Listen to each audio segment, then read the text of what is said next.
RBI का notification finally release हो गया है और हमारे पास अब काफ़ी कम समय बच गया है प्रिपरेशन करने के लिए, और यही सही टाइम है जब आई एम श्योर बहुत सारे स्टूडेंट्स को एक कंफ्यूजन होगा, और ये सही समय भी है कि अपनी आप प्रिपरेशन अगर आप ऑलरेडी कर रहे हो तो उसकी स्पीड जो है आप फटाफट इंक्रीज कर दीजिए। और अगर आपने अब तक प्रिपरेशन नहीं करना शुरू करी है, हो सकता है आपने पिछले साल एग्जाम दिया हो बट आप नोटिफिकेशन का वेट कर रहे हो कि ठीक है मुझे चीज़ें ना सिर्फ रिवाइज करनी है, एक बारी नोटिफिकेशन आ जाए उसके बाद मैं अपना रिविजन शुरू करता हूँ। तो सभी स्टूडेंट्स के लिए आज का वीडियो जो है बड़ा ही इंपॉर्टेंट होने वाला है, क्योंकि आगे की क्या स्ट्रैटेजी आपको रखनी है आज ये सारी चीजें आज के इसमें सेशन में हम डिस्कस करने वाले हैं। सो हेलो एवरीवन, मेरा नाम पिंकी है और मैं आप सभी का बहुत बहुत स्वागत करती हूँ अड्डा 24/7 रेगुलेटरी बॉडीज पर। जैसा कि आप थंबनेल में देख सकते हैं कि मैं आप सभी के लिए 60 डेज प्लान लेकर आई हूँ। अच्छा, मैं 60 डेज क्यों बोल रही हूँ, इसमें तो कुछ 70+ डेज बचे हुए हैं, तो मैं 60 डेज क्यों बोल रही हूँ। 60 डेज इसलिए क्योंकि देखो आज 26 हो गई है, ठीक है, तो मैं ये जो अप्रैल में जो दिन बचे हैं वो नहीं काउंट कर रही हूँ। जुलाई में जो हमारे पास 8-9 दिन है वो भी मैं काउंट नहीं कर रही हूँ, क्योंकि आपको पता है वो वाला समय ना रिवीजन में, पैनिक में, स्ट्रेस में और बहुत सारी चीज़ों में निकल जाता है।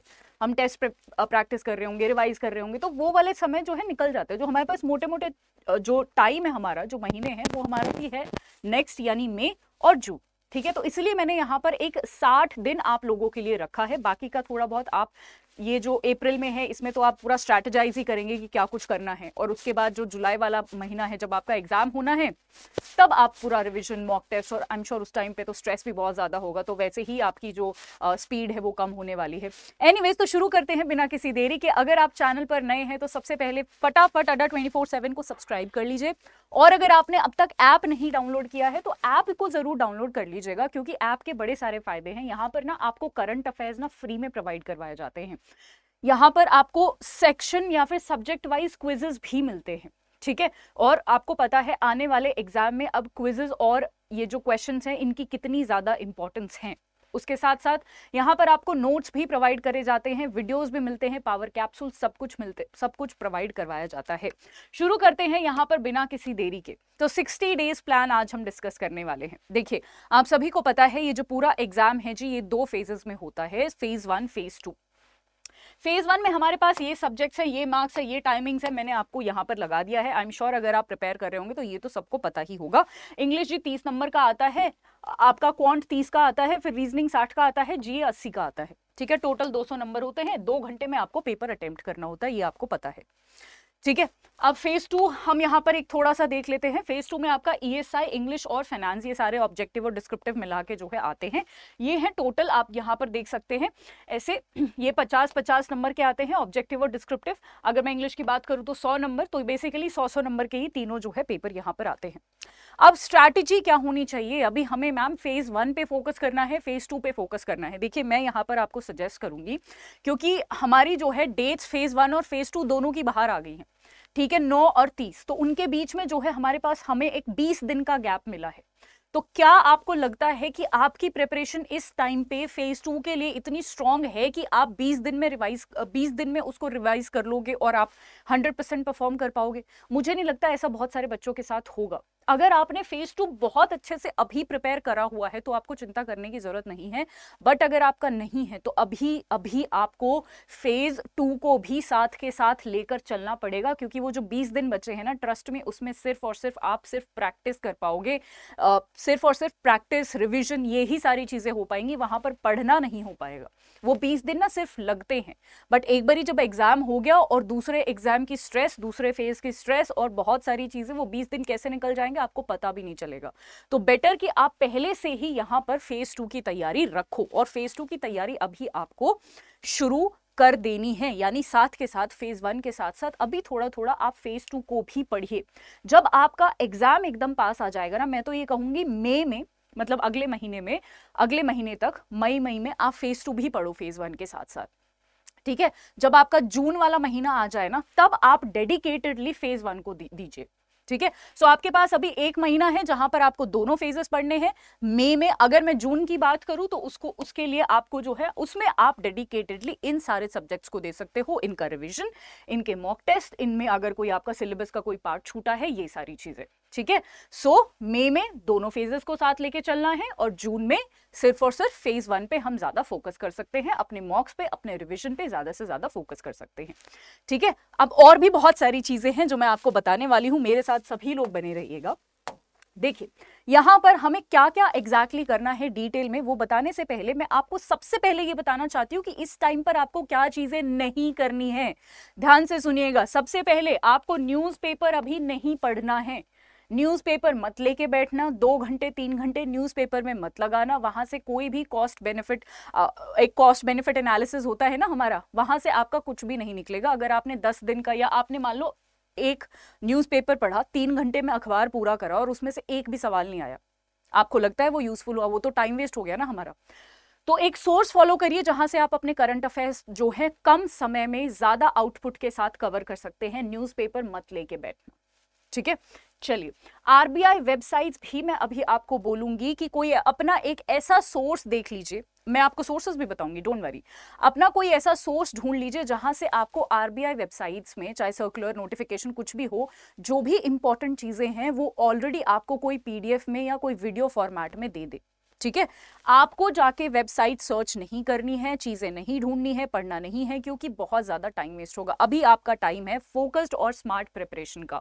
ठीक है। अभी हमारे पास 6 महीने नहीं है, हमारे पास 6 महीने का वो नहीं है कि 6 महीने है, ठीक है, आराम से आरबीआई की वेबसाइट हम जाके देखते हैं। नो, ये आपको अवॉइड करना है। फुल बजट और सर्वे का डॉक्यूमेंट, आपको पता है सर्वे और बजट के मोटे मोटे डॉक्यूमेंट्स आते हैं, वो अभी नहीं पढ़ने हैं। उनकी समरी बहुत सारी जगह अवेलेबल है, आप समराइज्ड फॉर्म में चीजों को पढ़िए।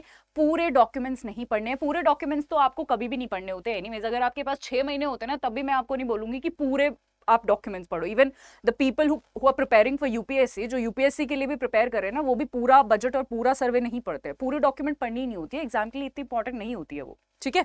सो जो समरी होती है वो पढ़िएगा, जो आपके लिए एग्जाम के लिए इंपॉर्टेंट है। और उसके बाद मल्टीपल रिसोर्सेज को अवॉइड करिएगा। आप कोई भी सब्जेक्ट पढ़ रहे हैं, करंट अफेयर्स हो गया या कोई भी आप सब्जेक्ट पढ़ रहे हैं, ज्यादा सोर्सेज को मत फॉलो करिएगा। मैं तो कहूंगी एक सोर्स को स्टिक करो और उसी को अपना बार बार रिवाइज करो। ये सारी चीजें ध्यान में रखिएगा, आपको अभी इस टाइम पे नहीं करनी है। इंटीग्रेटेड प्रिपरेशन के बारे में मैंने आपको बता दिया है। मई में इंटीग्रेटेड प्रिपरेशन रखिए, जून में आप डेडिकेटेडली फेज 1 को दे सकते हैं, अपने मॉक्स को दे सकते हैं, अपने रिविजन को दे सकते हैं। ठीक है। बट अभी क्योंकि हमारे पास दिन कम है फेज 1 और फेज 2 के बीच में, तो अभी हमें फेज 2 पर भी इसी टाइम पे ध्यान देना होगा। ठीक है जी। चलिए, अब मैं यहां पर थोड़ा सा अपने सब्जेक्ट के बारे में बात कर लेती हूं। जनरल अवेयरनेस, आपको पता है फेज 1 में बहुत ही ज्यादा इंपॉर्टेंट पार्ट प्ले करता है। इनफैक्ट मैं तो कहूंगी कि फेज 2 में भी जो आपका ईएसआई है, एफएम है, बहुत सारी चीजें हैं, वहां से भी बहुत सारे क्वेश्चंस जो हैं करंट ओरिएंटेड है, ये आप सभी को पता होगा। तो करंट अफेयर्स का रोल तो किसी भी फेज में खत्म नहीं हो सकता है ना, इंटरव्यू तक भी काम आते हैं। अगर मैं जीए को डिवाइड करना चाहूं तो यहां पर जी मैं डिवाइड करूंगी इसको स्टैटिक जीए में, स्टैटिक जनरल अवेयरनेस में, स्टैटिक बैंकिंग और फाइनेंशियल अवेयरनेस में, और करंट अफेयर्स में। ठीक है। सो इस तरीके से आप भी जो है डिवाइड कर सकते हैं।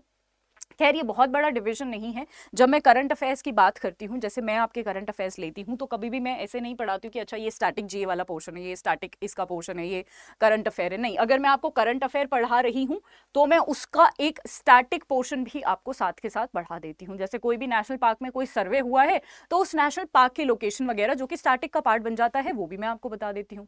राइट। अगर किसी कंट्री में कुछ हुआ है तो उस कंट्री की लोकेशन, उसका मैप, उसका क्या कहते हैं करेंसी, उसकी कैपिटल, ये सारी चीजें भी बता देती हूँ। तो साथ के साथ पैरेलली जो है यहां पर हम ये सारी चीजें पढ़ते हैं। नाउ नेक्स्ट थिंग, और सबसे इंपॉर्टेंट चीज, रिवाइज रिवाइज रिवाइज। एक बारी आपने सारी चीजों का सिलेबस कंप्लीट कर लिया और सोर्स एक फॉलो करिएगा। ठीक है। एक ही फॉलो करिएगा, एक से ज्यादा सोर्स मत फॉलो करिएगा, उसी को मल्टीपल रिविजन्स दीजिएगा। अगर आपने ये करा कि जी मैंने, क्योंकि ऐसा होता है जब हम शुरू करते हैं ना अपनी प्रिपरेशन, हम 10 किताबें खरीद लेते हैं, 10 वेबसाइट्स को फॉलो करते हैं कि नहीं हमें जो है सब कुछ आना चाहिए, है ना, वो एक ह्यूमन बिहेवियर होता है। बट उसको थोड़ा सा कंट्रोल करिएगा। जितने कम सोर्सेस, एक अच्छा सा सोर्स चुन लीजिए और उसको बार बार रिवाइज करिए। इसी से आपका सिलेक्शन होना है। अगर आपने रिवाइज नहीं किया, आपके दिमाग में ही नहीं रहेगा, एग्जाम में क्या लिख कर आओगे, है ना, तो ऐसा सोचिए। चलिए, अब मैं यहां पर बात कर लेती हूं कुछ और 3 इंपॉर्टेंट पॉइंट्स की, ध्यान से सुनिएगा। देखिए, मैंने यहां पर लिखा है कि मॉक टेस्ट, कि मॉक टेस्ट आपको कब कब देने चाहिए। तो मॉक टेस्ट की अगर मैं बात करूं तो अभी जो है इस टाइम पे इस टाइम पे आप 1-2 दिन पढ़िए, उसके बाद जो भी आपने पढ़ा है मैं कहूँगी आप सेक्शनल टेस्ट लगाइए। जो भी आपने पढ़ा है, कोई सब्जेक्ट पढ़ा है उसका सेक्शनल टेस्ट लगाइए, हर तीसरे दिन आप टेस्ट दीजिए, ठीक है। और टेस्ट का एनालिसिस नहीं करना है तो टेस्ट मत देना, ठीक है। टेस्ट हम इसलिए नहीं देते हैं क्योंकि वो टेस्ट से क्वेश्चंस हमारे रिपीट होंगे, हो सकता है रिपीट हो जाए, बट टेस्ट हम इसलिए देते हैं ताकि हम टेस्ट का एनालिसिस कर ले और टेस्ट से हमें ये पता चल जाए कि जी हमें हमारी क्या स्ट्रेंथ है, क्या वीकनेसेस हैं, हमें कैसे एलिमिनेशन टेक्निक यूज करना है, कैसे कॉमन सेंस यूज करनी है, और ये सारी चीजें जो हैं, ठीक है। सो टेस्ट की इंपॉर्टेंस बहुत ज्यादा है। अभी मैं कहूंगी तीसरे दिन आप मॉक लगा सकते हैं, जब आप जून में आ जाओ तब अपना जो है नंबर बढ़ाते जाना, ठीक है, अपना नंबर बढ़ाते जाना। 25-30 टेस्ट आप लगा लीजिएगा इन टोटल, ओवरऑल जो है 25-30 टेस्ट लगा लीजिएगा। और उन टेस्ट का ना देखो, इस चीज पे मत ज्यादा भागना कि मैंने 50 टेस्ट लगाने या मैंने 70 टेस्ट लगाने, मतलब मॉक पेपर्स लगाने, नहीं। अगर आपने 25 भी लगाया ना, अगर आपने 30 भी लगाया ना, वो भी ठीक है, अच्छा नंबर है वो भी, प्रोवाइडेड आपने उस 25 और 30 मॉक पेपर्स का एनालिसिस भी अच्छे से करा है। एनालिसिस करना बहुत ज्यादा इंपॉर्टेंट है, बिना एनालिसिस के टेस्ट का कोई रेलेवेंस नहीं है, ये मैं सीधा सीधा बोल रही हूं, प्लीज इस पर ध्यान दीजिए। ये एक नई टेक्निक है जो मैं आपको यहां पर बताना चाहती हूँ। जब एक बार आपका सिलेबस पूरा हो जाए ना, तो जनरली हम क्या करते हैं, सिलेबस और PYQs पहले देखते हैं, जो कि देखना चाहिए definitely. Previous year question paper और सिलेबस कोई भी तैयारी करने से पहले हमें देखना चाहिए। बट एक और टेक्निक आप ये यूज कर सकते हैं कि आप PYQs ना एंड में भी प्रैक्टिस करना, कि मान लो आपने शुरू में तो PYQs देख लिए कि कहां से सवाल आ रहे हैं वगैरह वगैरह। जब आपका एक बार सिलेबस पूरा हो जाए ना, तब भी उन प्रीवियस ईयर क्वेश्चन पेपर्स को अटेम्प्ट करने की कोशिश करना। आई अंडरस्टैंड कि कुछ करंट के टॉपिक्स ऐसे होंगे जो आपके पिछले जो है रेलेवेंसी खो चुके होंगे, बट फिर भी उन टॉपिक्स को अगर हम छोड़ दें तो आपको एक ओवरऑल अंडरस्टैंडिंग हो जाएगी, एक ओवरऑल आपको आइडिया मिल जाएगा कि आपकी प्रिपरेशन कौन से लेवल पर है, ठीक है। तो PYQ सिलेबस एक बार कंप्लीट होने के बाद थोड़ा सा जून स्टार्टिंग में या जून मिड में जो है आप एक बार PYQs भी लगा के देख सकते हैं, ताकि अगर आपका कुछ छूटा हुआ है तो आप रिवाइज कर ले उसको दोबारा जाके। और एक और बात बता दूं, मॉक पेपर्स ना एग्जाम के जस्ट पहले मत लगाना, ठीक है। हो सकता है वो डिमोटिवेट कर दे आपको, तो जस्ट पहले यानी जुलाई में वो जो 10 दिन आपके है ना, 9 दिन आपके मतलब 8 दिन आपके है, ठीक है, उनमें मत लगाना, उससे पहले आप लगा लेना। जून 30 तक या जून एंड तक जो है आप लगा लेना जितने आपको लगाने हैं। लास्ट का टाइम जो है अपना रिवीजन का रखना, ठीक है। लास्ट में मॉक पेपर्स नहीं लगाते, कभी भी नहीं लगाते, क्योंकि मॉक पेपर्स हमारे फाइनल एग्जाम में कितने मार्क्स हम स्कोर करेंगे इसको कभी भी डिसाइड नहीं करते। वो फालतू में हमें बस डिमोटिवेट और कर देते हैं अगर हमारा स्कोर अच्छा नहीं आया तो, है ना। तो लास्ट में मत लगाना और PYQs एंड में प्रैक्टिस करना, और टाइमर सेट करके मॉक टेस्ट प्रिपेयर करना। टाइमर अगर नहीं लगाया 20 सेकेंड्स लगाना, ठीक है, और उसी दौरान जो है आपको क्वेश्चंस अटेम्प्ट करने हैं, क्योंकि ऐसा नहीं होना चाहिए कि मैम ये क्वेश्चन मुझे आता था बट टाइम नहीं बचा तो मेरा छूट गया। तो टाइम मैनेजमेंट भी हमें MCQ के थ्रू यहीं पर अपने प्रैक्टिस फेज में सीखना है, ठीक है। आई होप ये जितने भी मैं आपको टिप्स यहाँ पर बता रही हूँ ये काफी ज्यादा हेल्पफुल आपके लिए होने वाले हैं। अब सबसे बड़ा सवाल, वैसे तो अब तक ही आपको पता होना चाहिए कितने महीने के करंट अफेयर, मैं आपको सजेस्ट करूंगी 6 महीने का। फिर भी अगर आपको एकदम सिक्योर होना है कि नहीं मैं अपना बिल्कुल भी रिस्क नहीं ले सकता, मुझे सिलेक्शन लेना ही लेना है, तो आप 6 से 8 महीने के करंट अफेयर्स भी कर सकते हैं। वैसे 6 महीना ठीक रहेगा, ठीक है। 6 महीने के करंट अफेयर्स करिए, उन्हीं को बार बार रिवाइज करिए, would be more than sufficient. Remember कैसे करें, यानी करंट अफेयर्स पढ़ तो लिया, याद कैसे रखें। याद करने के बहुत सारे तरीके हैं। जब आप पढ़ते हैं तो करंट अफेयर्स के कॉन्सेप्ट समझने की कोशिश करिए। रेपो रेट का सिर्फ रेट रटते रहेंगे 6.50 6.50 6.50 तो हो सकता है आप भूल जाओ। रेपो रेट का मतलब समझोगे, उसका इम्प्लीकेशन समझोगे, महंगाई पर क्या इम्पैक्ट पड़ता है, तो शायद हो सकता है डेफिनेटली आपको वो नंबर याद रखने में बहुत आसानी हो जाएगी। तो चीजों के पीछे के कंसेप्ट समझिए, और ये कॉन्सेप्ट्स आपको पेपर 2 और यानी फेज 2 और इंटरव्यू में भी काम आने वाले हैं। तो क्यों ना हम इनको अपने फेज 1 में ही सीख ले, है ना। जितनी ज्यादा पिक्चराइजेशन से आप करंट अफेयर्स पढ़ेंगे, चाहे मैप्स हो गए, चार्ट्स हो गए, उतना ज्यादा आपका चांसेस बढ़ जाएगा कि वो आपके दिमाग में ज्यादा देर तक रहेंगे। तो ज्यादा से ज्यादा मैप्स और चार्ट्स वगैरह यूज करिए। मैं अपने सेशंस में इसीलिए बहुत सारे चार्ट्स और मैप यूज करती हूँ, ताकि आपको फिगर्स और बहुत सारी चीजें जो हैं याद रहे। और रिवीजन को तो हम कैसे भूल सकते हैं, मैंने अलग कलर में भी इसलिए हाईलाइट किया है क्योंकि रिवीजन सबसे इंपॉर्टेंट पॉइंट है। जो भी आपने पढ़ा है आप उसको सबसे पहला रिवीजन। सो मैं क्या करती थी, जब मैं प्रिपरेशन करती थी, मैंने पूरा दिन में जो भी पढ़ा है मैं उसको रात को बैठ के खाना खाते टाइम उसको एक बार ही रिवाइज कर लेती थी। या फिर मैंने जो लेक्चर देखे हैं दिन में उनको एक बारी 2x की स्पीड पे खाना खाते टाइम उसको जो है रिवाइज कर लेती थी। तो आपका पहला रिवीजन सबसे इंपॉर्टेंट रिवीजन होता है। जब भी आप रिवाइज कर रहे हो, फर्स्ट रिवीजन आपका उसी दिन होना चाहिए। मतलब आज मैंने अगर आपको पढ़ाया है तो रात तक उसको एक बार रिवाइज कर लो, या फिर नेक्स्ट मॉर्निंग तो उसको डेफिनेटली रिवाइज कर लो। उसको ना 2 दिन 3 दिन 4 दिन के लिए मत छोड़ना, आप भूल जाओगे टीचर ने क्या पढ़ाया है। उसका फर्स्ट रिवीजन तुरंत कर लेना चाहिए। फिर सेकेंड रिवीजन हम 3-4 दिन बाद कर सकते हैं, वीकली रिवीजन हम रख सकते हैं, ठीक है, या फिर हम 15वें दिन रख सकते हैं, 14वें-15वें दिन हम एक रिवीजन रख सकते हैं। इस तरीके से आप अपना रिवीजन प्लान करिएगा, ठीक है। फ्री टाइम यानी अगर आप कहीं ट्रैवल कर रहे हैं तो अपना टाइम जो है इस हिसाब से करिए कि ट्रैवल करते टाइम आपने रिवाइज कर लिया, खाना खाते टाइम आपने रिवाइज कर लिया। अब देखो यहीं से रिवीजन का टाइम निकालना पड़ेगा, अभी टाइम नहीं है बिल्कुल भी वेस्ट करने का। अभी तो मतलब मैड क्रेजी हो जाने वाला टाइम है कि पागलों की तरह पढ़ रहे हैं हम। जहां से भी जितना भी टाइम मिल रहा है हम बस पढ़ रहे हैं। और अगर हम ट्रैवल कर रहे हैं, थोड़ा सा डिस्टर्बेंस वाला हमें वो मिल रहा है जैसे ट्रैवल करते टाइम, तो रिविजन कर लो वहां पर, है ना। बट टाइम वेस्ट नहीं करना है। और टेस्ट मैंने बता ही दिया कैसे कैसे आपको प्रैक्टिस करने हैं, ठीक है। चलिए अब मैं आपको यहाँ पर 1-2 चीजें बताना चाहती हूँ कि अगर आपको हमारे साथ प्रिपरेशन करनी है, क्योंकि आई एम श्योर अभी बहुत सारे स्टूडेंट्स को ये होगा कि मैम एक बारी जो भी आपके कोर्सेज हैं और हम आपके साथ कैसे तैयारी कर सकते हैं वो बता दीजिए। तो यहाँ पर सभी लोग ध्यान से सुनेंगे। सबसे पहले आपको करना है अड्डा 247 का ऐप डाउनलोड, क्योंकि ऐप से जब आप एनरोल करेंगे तो एक्स्ट्रा जो है आप अफोर्ड इसको कर पाएंगे एक्स्ट्रा डिस्काउंट के साथ, ठीक है। जब आप यहाँ पर रेगुलेटरी बॉडीज पर जाएंगे ना, रेगुलेटरी बॉडीज पर, ठीक है जी। चलिए आपको बहुत सारे यहाँ पर ऑप्शन दिखेंगे। आप सीधा RBI में ही जाइएगा। रेगुलेटरी बॉडीज पर जाते जब हम जाएंगे जी, तो देख लेते हैं हम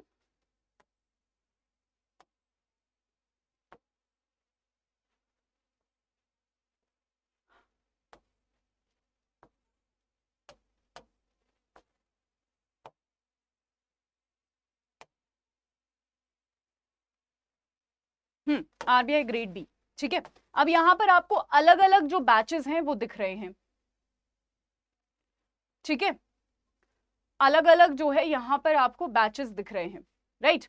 आप अगर आप बैंक महापैक के थ्रू इसको लेना चाहते हैं, इसमें एनरोल करना चाहते हैं, तो RBI उसका भी पार्ट है, आप इसके थ्रू इसको एनरोल कर सकते हैं, ठीक है। अगर आप रेगुलेटरी बॉडीज का महापैक के थ्रू इसको करना चाहते हैं तो इसका भी RBI पार्ट है, इसके थ्रू भी कर सकते हैं। मैं आपको ऑप्शंस यहाँ पर अलग अलग बता रही हूँ, ठीक है। अब हमारा यहाँ पर और भी है, जैसे मिशन RBI, ठीक है, ये वाले बैचेस भी हैं, तो आप यहाँ पर भी जो है एनरोल कर सकते हैं, ठीक है। अब एनरोल करने के लिए करना क्या है, जैसे फॉर एग्जांपल आप बैंक महापैक के थ्रू जा रहे हैं, जिसमें आपको तीनों फेजेस की तैयारी, phase 1, phase 2, phase 3, live recorded sessions, e books, test series सब कुछ प्रोवाइड करवाया जाएगा। आपको एक कोड यूज करना है विच इज Y674, ताकि आपके लिए ये पूरा कोर्स अफोर्डेबल हो जाए। जैसे ही आप ये यूज करते हैं ये पूरा कोर्स 6554 का पड़ेगा। अगर कोई भी डाउट हो तो मैं एक बारी और आपको बताना चाहती हूँ, कोई भी डाउट हो और अगर आपको मुझसे कनेक्ट करना है तो आप बिना किसी हिचकिचाहट के मुझसे कनेक्ट कर सकते हैं। सबसे पहले तो आप कमेंट सेक्शन में ही कनेक्ट कर सकते हैं, हम वहां पर भी आपका रिप्लाई करेंगे। इन केस अगर आप वहां पर नहीं कनेक्ट करना चाहते, पर्सनली मुझसे कनेक्ट करना चाहते हैं, तो मैं आपको यहाँ पर अपना टेलीग्राम बता देती हूँ। मेरे टेलीग्राम से भी आप कनेक्ट कर सकते हैं, ठीक है जी। ये है मेरा Telegram, GN current affairs by Pinky Yadav ma'am. 3000 के आसपास यहाँ पर मेंबर्स है, वो वाला ग्रुप ज्वाइन करिएगा। यहीं पर मैं PDF भी शेयर करती हूँ, तो ये वाला किसी भी डाउट के लिए आप ज्वाइन कर लीजिए और आप मुझसे डाउट पूछ सकते हैं, किसी भी स्ट्रैटेजी, कोई भी स्ट्रैटेजी रिलेटेड आपका डाउट हो। आज के लिए इतना ही, thank you so much. I hope आपके लिए ये वीडियो जो है हेल्पफुल रहा होगा। ऑल द बेस्ट, तैयारी में जुट जाइए, ठीक है। अब बिल्कुल भी समय नहीं बचा है। Bye bye.